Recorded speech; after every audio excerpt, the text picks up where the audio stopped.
नमस्कार दोस्तों, मैं लोकेश कुमार स्वागत करता हूं अपने YouTube चैनल VRB एजुकेशन में। दोस्तों, हमने हिस्ट्री वाले चैप्टर में अभी तक 2 वीडियो डाली है, 2 वीडियो अपलोड हुई है अपनी। पहली वाली जो वीडियो थी, उस वीडियो में हमने डाला था अंग्रेजों के भारत में आगमन टॉपिक का पहला पॉइंट, किस चैप्टर स्टार्ट होता है अंग्रेजों का भारत में आगमन। दूसरे चैप्टर में हमने डाला है कि किस प्रकार से भारतीय जो थे वो कंपनियां थी भारत में आती है, किस प्रकार से उन लोगों पर अधिकार करती है, व्यापार करने के उद्देश्य से आई हुई कंपनी भारत में राजनीति में हस्तक्षेप करती है। जैसे ब्लैक होल घटना हुई, प्लासी का युद्ध हुआ, बक्सर का युद्ध हुआ, इलाहाबाद की संधि हुई। तो वो चैप्टर हमने इलाहाबाद की संधि तक कंप्लीट कर लिया था और उस इलाहाबाद की संधि के तहत भारत के जो मुगल वंश था उसके ऊपर EIC ने अधिकार कर लिया था। उसी चैप्टर को अब कंटिन्यू करते हुए आगे बढ़ते हैं। अब हमने पढ़ा था कल कि जनता के ऊपर कंट्रोल करना है। भारत के 565 राजा महाराजाओं की जो रियासतें होती हैं, इन रियासतों के ऊपर कंट्रोल करना है EIC को। मुगल वंश पे हमने पहले पढ़ लिया है। यदि आपने वीडियो नहीं देखी है तो उसको आपको लिंक डिस्क्रिप्शन में मिल जाएगा। और फिर जो है वो ही टॉपिक स्टार्ट हो रहा है अब ये EIC के द्वारा भारतीय रियासतों और राज्य जनताओं के ऊपर अधिकार करना। तो बच्चे, हमने अभी तक पढ़ा था कि मुगल वंश पर अधिकार करना, उसके कुछ इंपॉर्टेंट MCQ है वो इस टॉपिक में हम डाल देंगे लास्ट में। पहले स्टार्ट कर रहे हैं राजा महाराजाओं कंट्रोल में करने के लिए कुछ भी इन्होंने रूल वगैरह बनाए थे। तो सबसे इंपॉर्टेंट पॉइंट डाल के अपन लिखते हैं, बंगाल में अंग्रेजों की साम्राज्यवादी नीति। बंगाल में अंग्रेजों की साम्राज्यवादी नीति।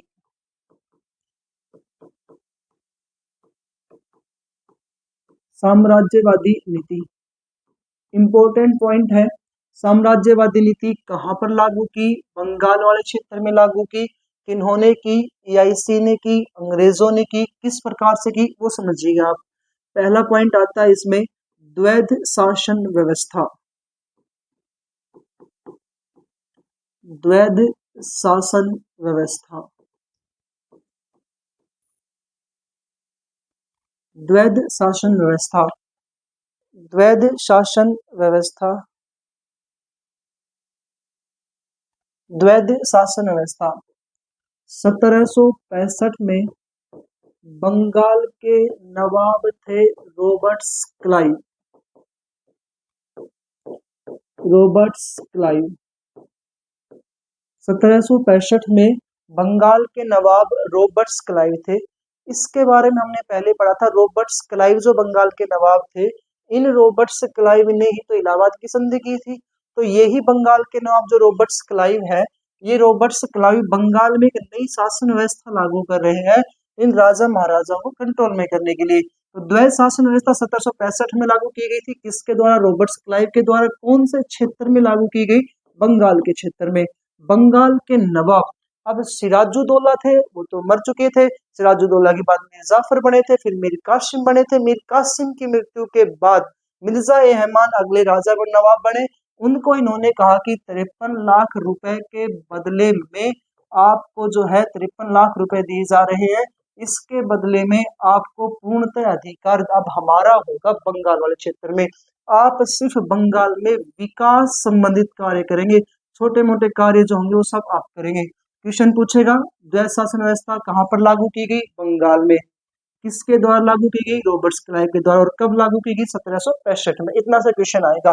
द्वैध शासन व्यवस्था के बाद दूसरी एक व्यवस्था लागू कर दी गई, उसका नाम आता है स्थायी बंदोबस्त व्यवस्था। स्थायी बंदोबस्त व्यवस्था 1790 में लॉर्ड कॉर्नवालिस 1790 में लॉर्ड कॉर्नवालिस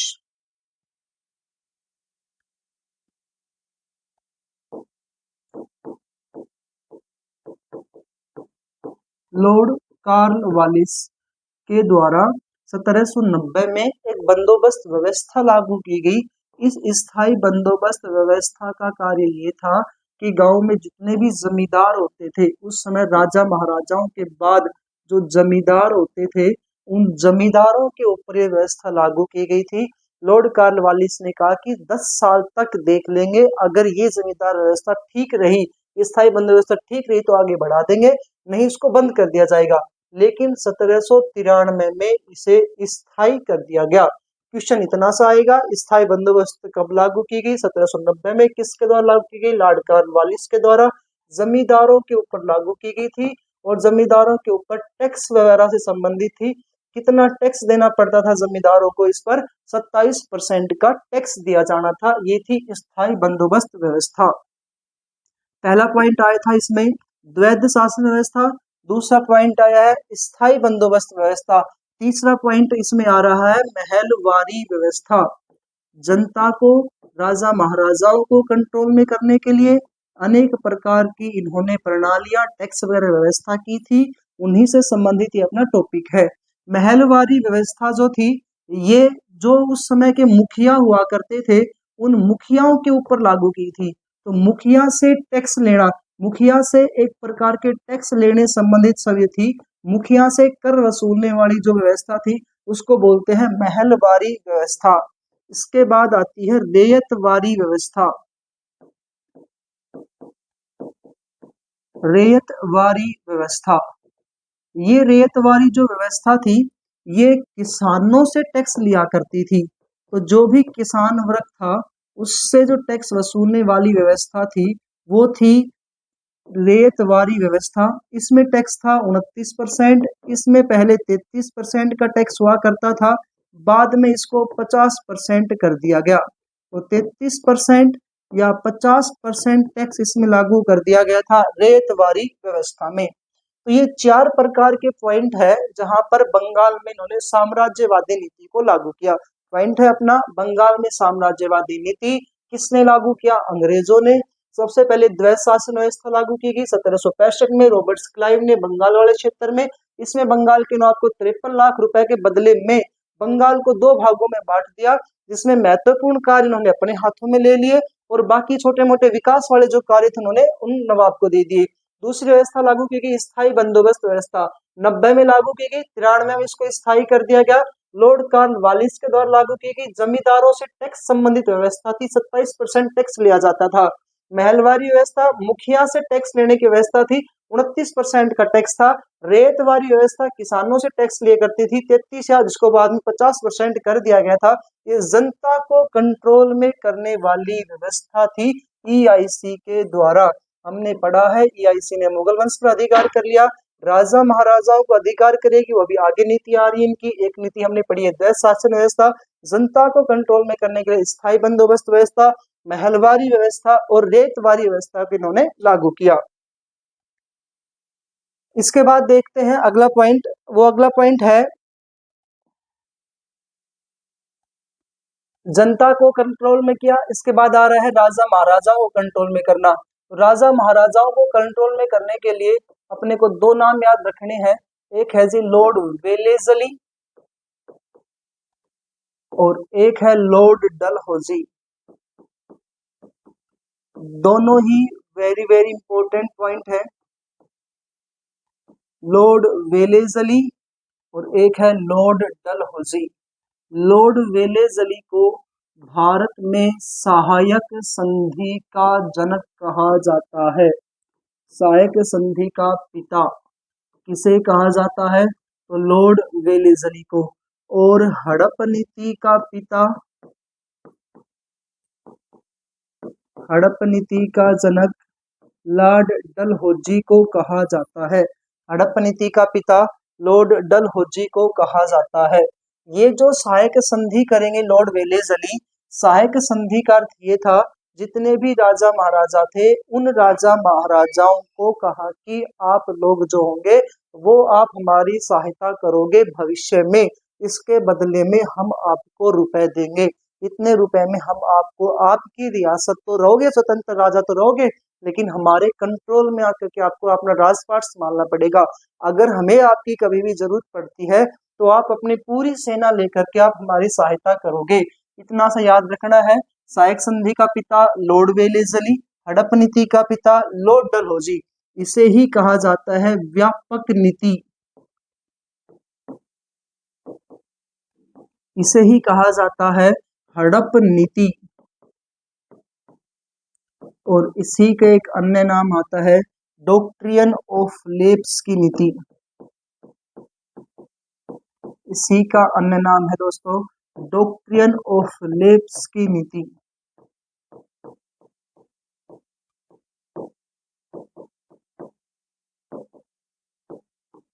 ये सारे नाम पेपर में पूछे जाते हैं। हड़प नीति का पिता डलहौजी, सायक संधि का पिता डलहौजी। पहले सायक संधि करते हैं फिर हड़प नीति पे आते हैं।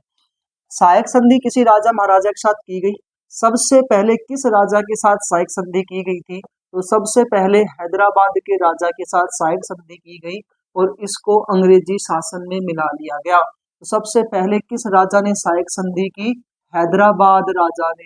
हैदराबाद का राजा निजाम अली हुआ करता था। उसने 1798 में अपनी हैदराबाद जो रियासत थी, ये हैदराबाद रियासत को अंग्रेजों के यहाँ पर गुलामी के रूप में या उनका सामंत के रूप में नियुक्त कर दिया। हैदराबाद जो थी वो अंग्रेजों के अधिकार में आ गई लॉर्ड वेलेस्ली के समय में।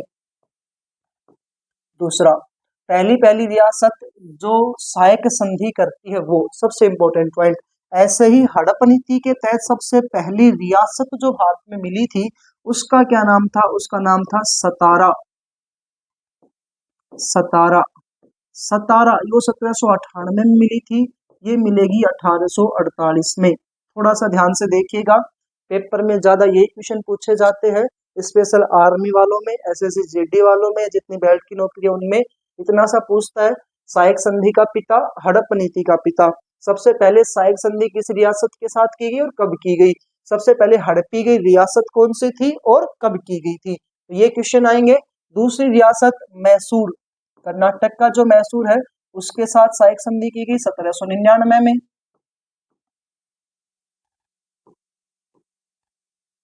फिर आ रही है तंजौर, ये भी 1799 में।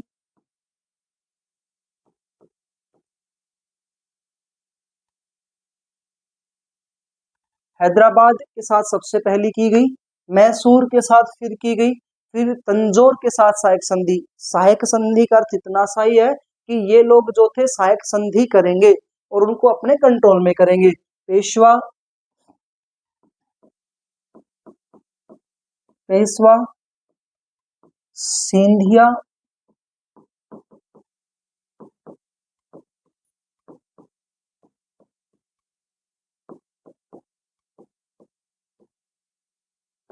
राजस्थान की ओर देख लेते हैं। इसमें राजस्थान पुलिस वगैरह इनका जो पेपर आता है सीईटी का, इनका भी आता है जयपुर और जोधपुर। सबसे पहले रियासत जो सहायक संधि के तहत मिलाई गई थी तो जयपुर और जोधपुर रियासतें। बाकी फिर करौली भी आएगी, वो अपन आगे पढ़ेंगे। करौली रियासत वो जयपुर राजस्थान वाली रियासत टॉपिक में आता है। इंपॉर्टेंट पहली जयपुर और जोधपुर है। लॉर्ड वेलेस्ली सहायक संधि का पिता, हैदराबाद सबसे पहली मिलाएगी। सबसे इंपॉर्टेंट पॉइंट ये है। हड़प नीति का पिता लॉर्ड डलहौजी, सबसे इंपॉर्टेंट पॉइंट, सबसे पहली हड़पी गई रियासत। इसके अलावा मैसूर है, तंजौर है, पेशवा है, सिंधिया है, जयपुर है, जोधपुर है। इन रियासतों के राजाओं ने क्या करना स्टार्ट कर दिया? अंग्रेजों के साथ सहायक संधि करनी स्टार्ट कर दी। दूसरा पॉइंट ये कह रहा है पहली हड़पी गई रियासत सतारा थी। फिर आ रही है जैतपुर,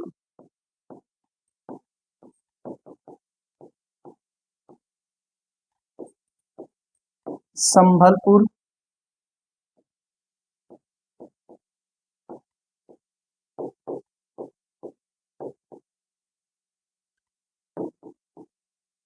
भगात,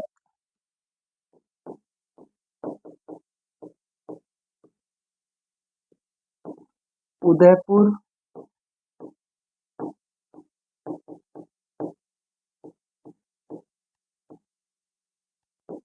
और सबसे इंपॉर्टेंट है झांसी।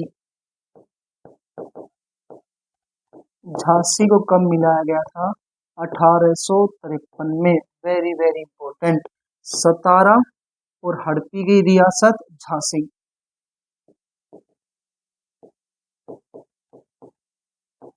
नागपुर 1854 में। दोस्तों ये कुछ रियासतें हैं। जैसे राजा महाराजा स्टार्टिंग की ज्यादा इंपॉर्टेंट है, पूछे जाते हैं। लॉर्ड वेलेस्ली सहायक संधि का पिता, लॉर्ड डलहौजी हड़प नीति का पिता। इन रियासतों ने जो थी वो संधियां कर ली थी। इस रियासतों ने जो थी इनकी रियासतों को हड़प लिया था। हड़पने का उद्देश्य यहाँ पर क्या होता है, इसी को अपने एक नीति और कह सकते हैं गोद निषेध नीति। इसी का अन्य नाम आता है गोद निषेध नीति। इसका अर्थ क्या है वो समझिएगा। वह राजा या रानी जिसकी खुद की संतान नहीं है, वह राजा या रानी जिसकी खुद की संतान नहीं है, वह वह किसी अन्य को गोद लेकर के अपना उत्तराधिकारी नहीं बना सकते और उनकी रियासत को अंग्रेजी शासन में हड़प लिया जाएगा।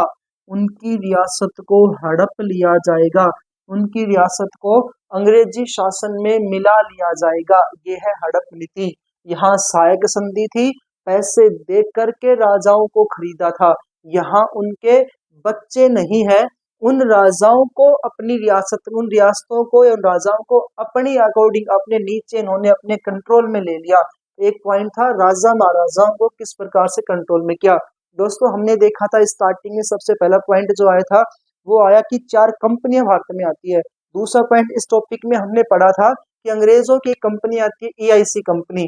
वो EIC कंपनी व्यापार करने के उद्देश्य से भारत में आई थी। उसने राजनीति में हस्तक्षेप किया, ब्लैक होल की घटना हुई, प्लासी का युद्ध हुआ, बक्सर का युद्ध हुआ, फिर इलाहाबाद की संधि हुई। उन संधियों के तहत उसने मुगल वंश पर अधिकार कर लिया। राजा महाराजाओं को कंट्रोल में करने के लिए लॉर्ड वेलेस्ली सहायक संधि लेकर के आगे और लॉर्ड डलहौजी हड़प नीति लेकर के आगे। इसी प्रकार से अगर तीसरा पॉइंट पढ़ा था हमने जनता को कंट्रोल में करने के लिए किसानों से संबंधित टैक्स लगा दिया, रेत वाली व्यवस्था। मुखिया से संबंधित आ गया महल वाली व्यवस्था। और उसके अलावा एक टैक्स और आया था, उस टैक्स का नाम था स्थायी बंदोबस्त व्यवस्था। ये स्थायी बंदोबस्त व्यवस्था लॉर्ड कार्नवालिस के द्वारा लागू की गई थी और लॉर्ड कार्नवालिस ने इसको लागू करने के बाद ये कहा कि 93 में शायद इसको समाप्त 10 साल बाद शायद इसको समाप्त भी कर सकते हैं या आगे बढ़ा देंगे, 10 साल तक चला कर देख सकते हैं। 93 में उसको लागू कर दिया गया था। द्वैध शासन व्यवस्था बंगाल में लागू किया गया, 1765 में लागू करने वाले थे रॉबर्ट क्लाइव। एक छोटा सा चैप्टर था। इसी साम्राज्यवादी नीति के तहत एक लास्ट पॉइंट और आता है अपने इस टॉपिक में। वो लास्ट पॉइंट है गवर्नर और गवर्नर जनरल से संबंधित 7-8 पॉइंट है, इंपॉर्टेंट है, ध्यान से देखिएगा आप। बंगाल का प्रथम गवर्नर सबसे इंपॉर्टेंट टॉपिक है ये इस चैप्टर का। बंगाल का प्रथम गवर्नर कौन थे, तो आपने पहले भी पढ़ा था रॉबर्ट क्लाइव। बंगाल के प्रथम गवर्नर कौन बन करके आए थे, रॉबर्ट क्लाइव। तो कंपनी के द्वारा EIC के द्वारा भारत में सबसे पहले गवर्नर का पद नियुक्त किया गया था। वो पद कौन सा था, गवर्नर का, और गवर्नर थे रॉबर्ट क्लाइव। दूसरा पॉइंट है अब गवर्नर का पद समाप्त किया और नया पद आ चुका है। नए पद का नाम था बंगाल का प्रथम गवर्नर जनरल। वो गवर्नर थे, अब है जी गवर्नर जनरल। गवर्नर जनरल का नाम था सबसे पहले का वारेन हेस्टिंग। वारेन हेस्टिंग तीसरा, ये प्रथम गवर्नर जनरल है। अब बात करते हैं ब्रिटिश भारत का। जब अंग्रेजों ने भारत को कंट्रोल में कर लिया तो अंग्रेजों ने भारत को क्या नाम दे दिया, ब्रिटिश भारत। इससे पहले सिर्फ बंगाल था, अब आ रहा है ब्रिटिश भारत। और अब ब्रिटिश भारत का गवर्नर जनरल कहलाएंगे। तो ब्रिटिश भारत का फर्स्ट गवर्नर जो बन करके आए थे उनका नाम था लॉर्ड विलियम बेंटिंग। सबसे इंपॉर्टेंट, ब्रिटिश भारत का सबसे पहला गवर्नर जनरल कौन थे, लॉर्ड विलियम बेंटिंग। इनका एक क्वेश्चन ज्यादा पेपर में पूछा जाता है, इनके द्वारा ही सती प्रथा पर क्या लगाई गई थी, रोक लगाई गई थी। कब लगाई गई, 1829 में। धारा कौन सी थी, 17 नंबर की धारा थी। सती प्रथा पर रोक किसके प्रयासों से लगाई गई थी, तो राजा राम मोहन राय। ये जो सामाजिक सुधार आंदोलन चैप्टर आएगा उसमें भी आएंगे, ये प्रमुख व्यक्तित्व चैप्टर में आएगा। राजा राम मोहन राय के प्रयासों से लॉर्ड विलियम बेंटिंग के द्वारा 1829 में सती प्रथा पर 1829 की धारा 17 से इन्होंने सती प्रथा पर रोक लगाने वाले थे। और इन्हीं के समय में भारत पर अधिकार हो गया और नाम क्या जाने लगा, ब्रिटिश भारत। फिर है ब्रिटिश भारत का ये प्रथम थे। अब अपने को याद रखना है अंतिम। ब्रिटिश भारत का अंतिम गवर्नर जनरल और ब्रिटिश भारत का फर्स्ट वाइसराय। अब कंपनी ने गवर्नर जनरल का नाम बदल दिया। पहले गवर्नर, फिर गवर्नर जनरल, फिर गवर्नर जनरल से क्या कर दिया बच्चा, वाइसराय। और वाइसराय जो बनाए गए, उन वाइसराय का नाम था लॉर्ड कैनिंग। 1857 की क्रांति में ये लॉर्ड कैनिंग गवर्नर जनरल थे और 1858 में इन्हीं लॉर्ड कैनिंग के गवर्नर जनरल के पद को समाप्त करके नया पद बना दिया गया जिसका नाम था वाइसराय। तो लॉर्ड कैनिंग अगले क्या बन गए, वाइसराय बन गए। ये पढ़ा है हमने फर्स्ट। अब कह रहे हैं कि ब्रिटिश भारत का फर्स्ट था, अब आ रहा है ब्रिटिश भारत का अंतिम गवर्नर जनरल। ब्रिटिश भारत का अंतिम वाइसराय, अंतिम वाइसराय। और इस समय देश आजाद हो गया, तो स्वतंत्र भारत का, देश आजाद हुआ तो स्वतंत्र भारत का फिर से वाइसराय का पद समाप्त करके गवर्नर जनरल का पद हमने ले लिया।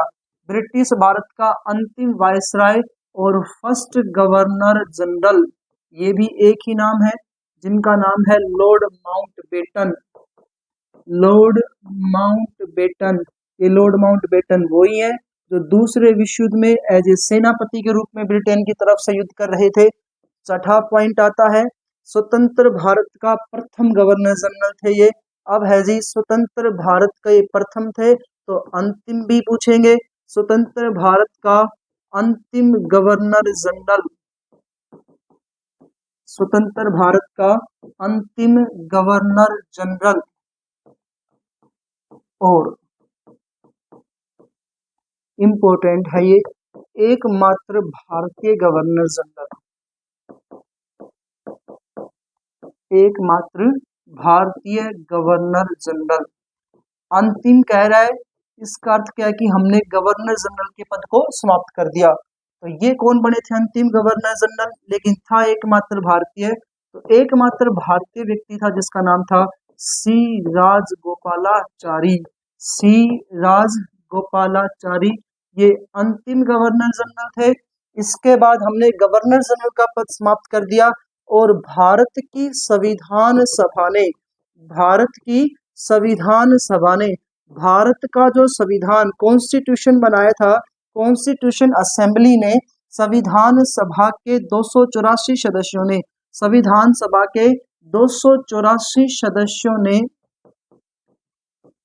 संविधान सभा के 284 सदस्यों ने 24 जनवरी 1950 को गवर्नर जनरल के पद को समाप्त कर दिया।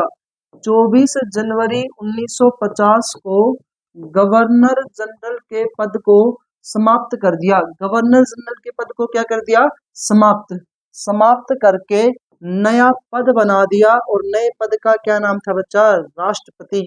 नया पद क्या आ गया, राष्ट्रपति। तो भारत के राष्ट्रपति नया पद आ गया। ध्यान से देखना, पहले गवर्नर फिर गवर्नर जनरल। पहले ये बंगाल का था, अब ये ब्रिटिश भारत का कहलाने लगा।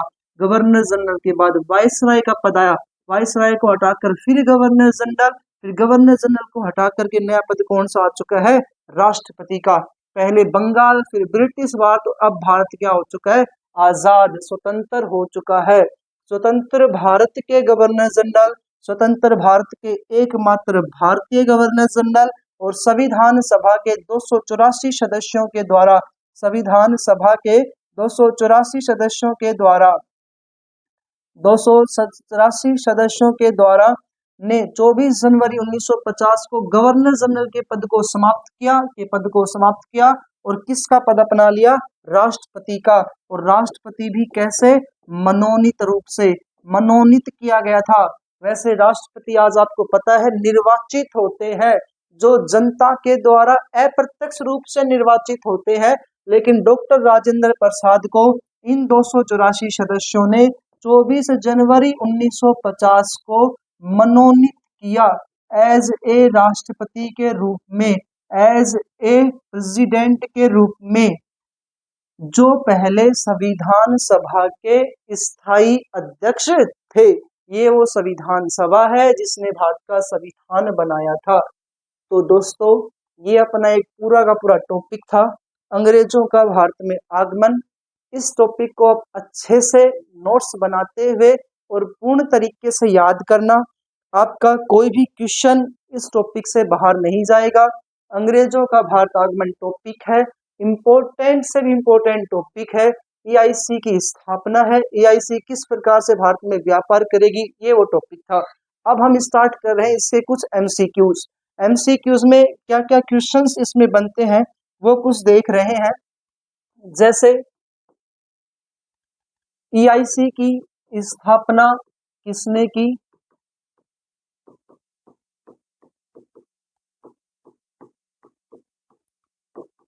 कब की, कहाँ की,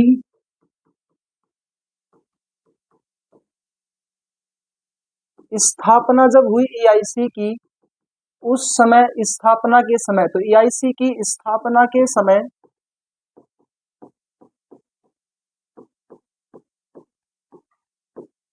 भारत में मुगल सम्राट कौन थे, स्थापना करने वाली महारानी कौन थी,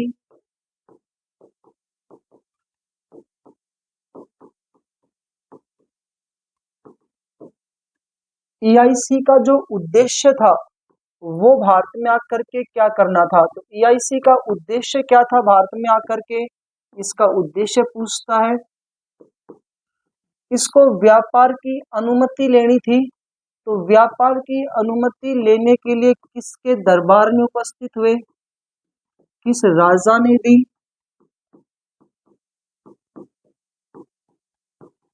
किसको दी,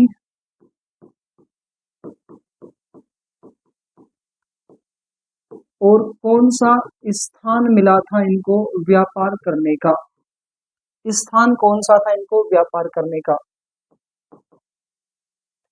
प्रथम अंग्रेज भारत में आने वाला,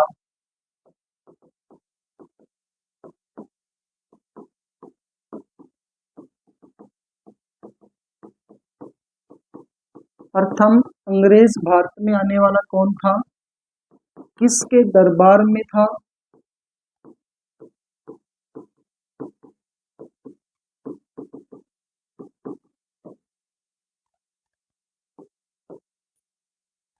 ईआईसी के द्वारा भेजा गए अधिकारी,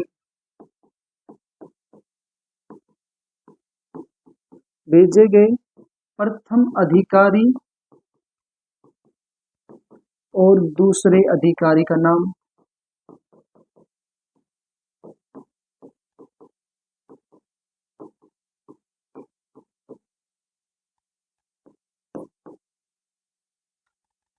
ईआईसी के द्वारा भेजा गया प्रथम अधिकारी, दूसरा अधिकारी, ये हमने क्वेश्चन दे दिया है कि किस राजा ने दी थी, किसके द्वारा प्राप्त हुई थी, इसका स्थान क्या था। इसके अलावा क्वेश्चंस बन रहे हैं कि प्लासी का युद्ध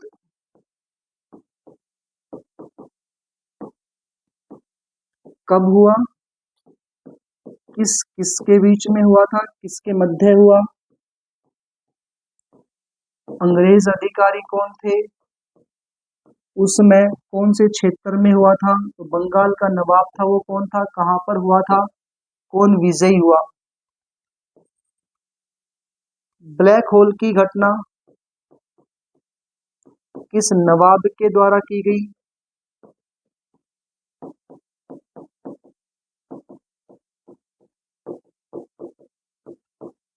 किस नवाब ने की, कब की,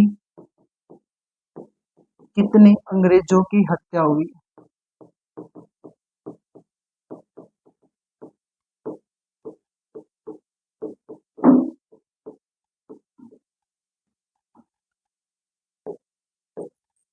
बक्सर का युद्ध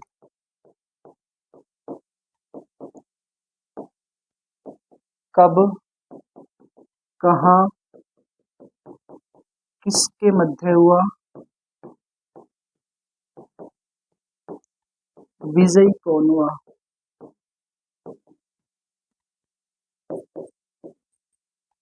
इलाहाबाद की संधि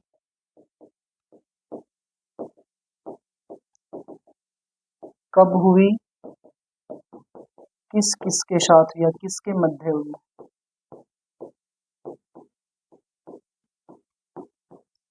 पहले ही 10 क्वेश्चंस है, इन 10 क्वेश्चनों के आंसर देते हैं। ईआईसी की स्थापना किसने की, तो करने वाली महारानी थी। महारानी का क्या नाम था, एलिजाबेथ प्रथम। कब की गई, 31 दिसंबर 1600 को। कहाँ की गई, लंदन में। कंपनी कैसी थी, निजी कंपनी। स्थापना में मुगल सम्राट कौन थे भारत में, तो अकबर मुगल सम्राट थे। महारानी कौन थी, एलिजाबेथ प्रथम थी। ईआईसी का उद्देश्य भारत में क्या करना था, व्यापार करना था। व्यापार करेंगे तो अनुमति लेंगी, अनुमति कौन राजा देगा, जहांगीर देगा, क्योंकि अकबर की उसमें मृत्यु हो चुकी थी। किसको व्यापार की अनुमति मिली, 2 अंग्रेज अधिकारी आए थे, दूसरे को मिली। दूसरे का नाम था सर टॉमस रो। और स्थान कहाँ पर मिला था, तो बंगाल वाले क्षेत्र में व्यापार की अनुमति प्राप्त हुई। प्रथम अंग्रेज भारत में आने वाला कौन था, तो प्रथम अंग्रेज और किसके दरबार में आया था, वो था ईआईसी के द्वारा भेजा गया। और ये पहला अंग्रेज, तो पहला अंग्रेज भारत में आया था, उसका नाम था रोलेफ फिच।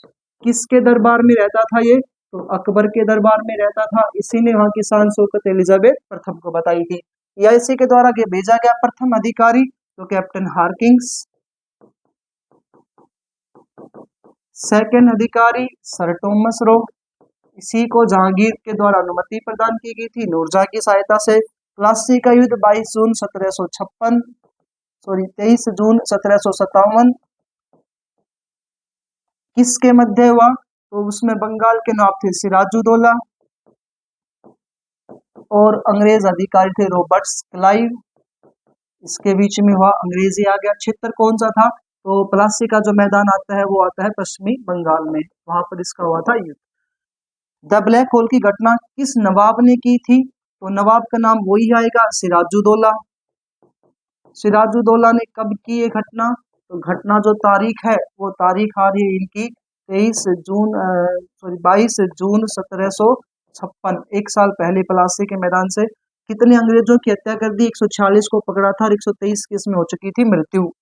बक्सर का युद्ध कब हुआ था, तो 22 या 23 अक्टूबर 1764 को ये युद्ध हुआ। कहाँ हुआ, बिहार में मैदान है। किस किस के मध्य हुआ, तो अंग्रेज अधिकारी था हेक्टर मुंगरो। बंगाल का उस समय नवाब था मीर कासिम। मीर कासिम ने सहायता मांगी थी उस समय मुगल सम्राट से, उनके नाम था शाह आलम सेकंड। और अवध का नवाब था सुजाउद्दौला। तीनों की संयुक्त सेना ने किया था युद्ध।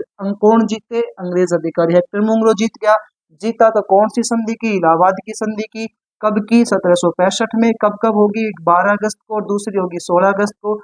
12 अगस्त को जो हुई इसमें रॉबर्ट्स क्लाइव ने शाह आलम सेकंड के साथ की। शाह आलम सेकंड से कितने लाख दे दिए, 26 लाख रुपए। और कौन सा क्षेत्र दिया, इलाहाबाद वाला क्षेत्र दिया इसको। 16 अगस्त को जो हुई इसमें क्लाइव ने अवध के नवाब सुजाउद्दौला से साथ की और इसके तहत इसको 50 लाख रुपए दिए गए और साथ ही साथ इलाहाबाद का क्षेत्र ले लिया गया। ये 10 एमसीक्यू बने थे इसमें से, आपके इस चैप्टर में से। तो दोस्तों ये आप एक टॉपिक है अंग्रेजों का भारत में आगमन टॉपिक, अच्छे से इसको पढ़ना। इसके अलावा एक टॉपिक जो है बसे हैं, कंपनियों का आगमन आया था वो पॉइंट आया था, और साम्राज्यवादी नीति के तहत राजा महाराजाओं को गुलाम बनाना, गुलाम बनाने के बाद उनकी क्या क्या कार्यवाही थी। धन्यवाद दोस्तों।